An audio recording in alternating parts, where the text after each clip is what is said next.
हेर्नुस्, पहाडको चिसो समीर बगिरहेकै बेला गाउँका मानिसहरू बिस्तारै ताजा कोमल हरिया चियाका कोपिलाहरू टिप्दैछन्।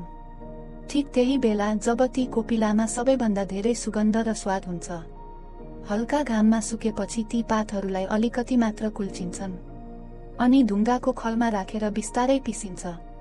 पिस्दै जाँदा ती पातहरूले चम्किलो हरियो एकदमै सुबिलो पाउडरको रूप लिन्छन्। यही हो परम्परागत माछा पाउडर। त्यति बेला अर्कोतर्फ गाढा दुधलाई चिनी मिसाएर मन्द आँचमा पकाइन्छ। यसमा नरम पारिएका पातबाट बनेको प्राकृतिक जेल मिसाइन्छ, जसले दुधलाई अझै कोमल बनाउँछ। मिश्रण तयार भएपछि साँचामा खन्याएर चिस्याइन्छ, जहाँ यो बिस्तारै जमेर र स्याउकी सेतो आधार तयार हुन्छ। अब माछा पाउडरलाई तातो पानीमा फेर्दा यसको हरियो घाँसे सुगन्ध, हल्का मिठास र क्रिम जस्तो स्वाद बाहिर आउँछ।